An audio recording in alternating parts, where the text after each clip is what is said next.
Welcome back to another episode of Rock Boys Football. That transfer portal window opening up this morning, Dill.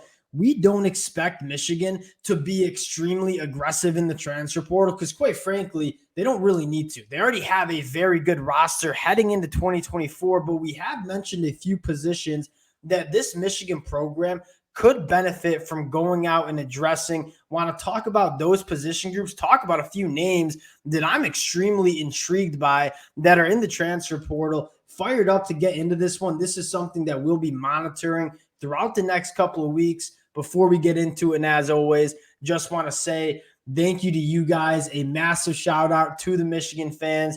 Y'all know we love talking Michigan ball. The amount of support the Michigan fans have shown the boys truly does mean a lot. One, if y'all do enjoy the content, consider subscribing to the channel. Much more importantly, would love to hear some players or position groups that you would like to see Michigan go after and deal. Without further ado, I'm going to kick it to you, Tyler Williams, first-year kid coming from Georgia. How are we feeling? This is the one position, and frankly, the one type of guy who I think is a real needle mover for the Michigan program. Because, and as you said, there's just not going to be that many guys in the spring portal window who are as good as what Michigan has at most spots. And you look, I mean, Michigan was wide receiver room. Like, you like what they have coming back. Samaj Morgan, Tyler Morris both started to turn on later in the year and made a lot of plays, but they just don't have that big, ultra physical wide receiver who I think really gives you that really good deep threat. And again, Frederick Moore is kind of that guy, but still on the smaller side at only around 6'1", 180 or 90 pounds. I mean, Tyler Williams is like, you just see 6'3", 205, and you go back to his high school stats and film. I mean, that's what you're looking for. Big body, get downfield and make big plays. I'll tell you, this was a guy that I covered coming out of high school from Lakeland, Florida. The junior year stat line is absolutely ridiculous. 21 catches for 616 yards, 11 touchdowns. He caught a touchdown on half of his receptions his junior year. He averaged 30 yards per reception. This is a guy that specializes in working down the field, and you look at what Michigan is missing. You kind of talked about it, that vertical threat, and I think it's really important for Michigan to address that type of wide receiver. You look at how this offense wants to operate. We want to run the football. We want to make defenses respect what we have to do running the football. If they walk a safety into the box, we need a wide receiver that can win vertically down the field. Tyler Williams is built in a lab for that kind of role. I think this would be an exceptional fit. The only knock is not a ton of proven production at the college level. Was sitting behind some really good players at Georgia. This one would make a lot of sense to me, Dill. The next one that I think a lot of Michigan fans are familiar with, and I know your favorite receiver out of the bunch, KeAndre Lambert-Smith. I'll let you cook a little bit here. I mean, this is a guy that if he's on any other team other than Penn State, where what did he catch, like 4 balls in his last 4 or 6 games or something ridiculous, and not his fault. I mean, that Penn State offense, that's about as anemic as it gets. No wonder why he wants out, but he's like, I mean, you're talking about a proven number 1 guy, especially for a team like Michigan, where again, the wide receiver play is probably not the strength of what they have. He probably comes in and is immediately competing for that number 1 spot, can add some certainly some star power, a little bit of playmaking to the room. I'd be really surprised if they don't at least go after him, and whether he'd actually want to go to Michigan at this point, I mean, who knows? But I really do think this is the type of wide receiver, again, similar to Tyler Williams, where you just want a little bit more playmaking, a little bit more firepower. I do think he gives you that. This isn't a knock on Tyler Moore, Samaj Morgan. Really, really high on what they're going to do. KeAndre Lambert-Smith comes in as wide receiver 1 for Michigan. I think immediately, you said it best, that Penn State passing attack, non-existent. KeAndre Lambert-Smith is a guy that probably would have been selected in the NFL draft had he declared. He's a separator. He's a true wide receiver 1 that can win in a variety of different ways. He's not necessarily that true vertical threat that Tyler Williams is, but he's a much better all-around wide receiver. I think a true wide receiver 1 for this Michigan program would make a ton of sense if he's interested in coming. And the last wide receiver I want to talk about, a guy that in my mind flying under the radar until I did a little background on this kid coming out of high school, box checker. This is a guy that got to Colorado State the first 2 seasons, played a lot as a true freshman, 71 catches, 1,100 yards, 6 touchdowns, averages 16 yards per reception. Former basketball player from the city of Rochester. Shout out to fellas. Dill, yards after the catch, can make it happen. big frame that can win vertically down the field. The basketball traits come out when that football's in the air, very comfortable going up and making those combat catches.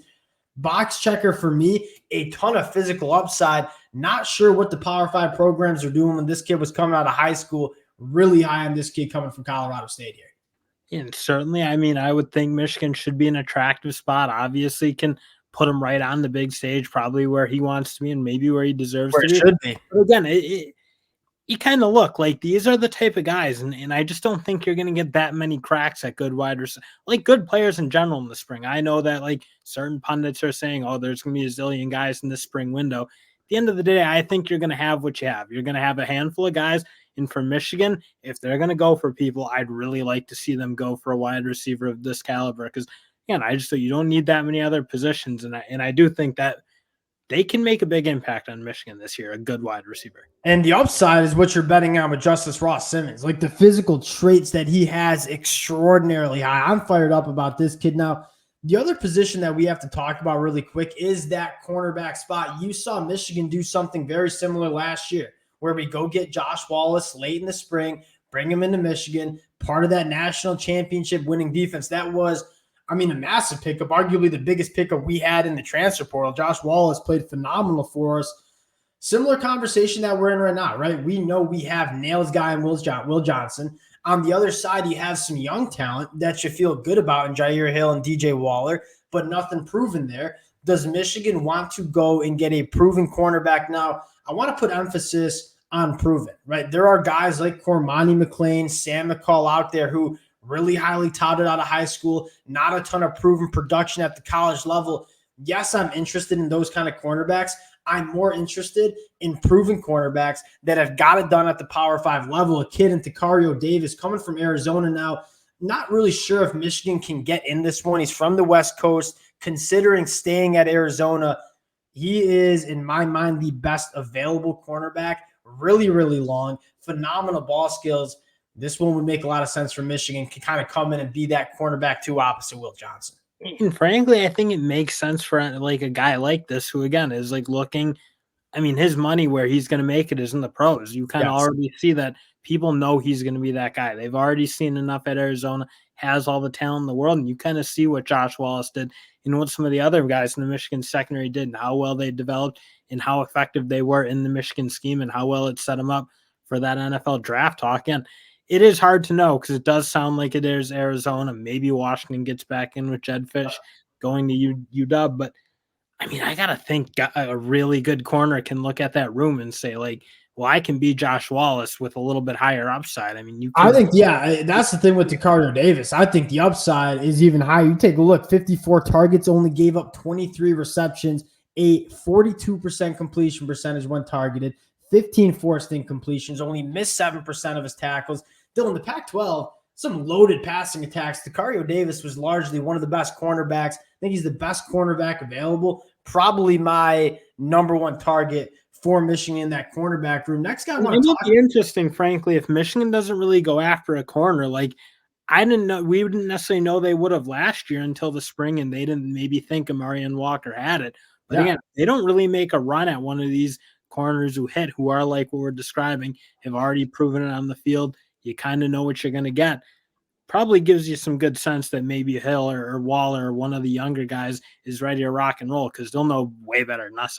Totally agree. If we get a cornerback, that means we want to get a proven guy, and we're not really sure about Jair Hill or DJ Waller. And I think you saw that play out last year where Amarian Walker, that's our guy. We're going to let him develop in spring. We could have gone out and got a cornerback in the winter. We didn't because we wanted to give Amarian Walker that chance.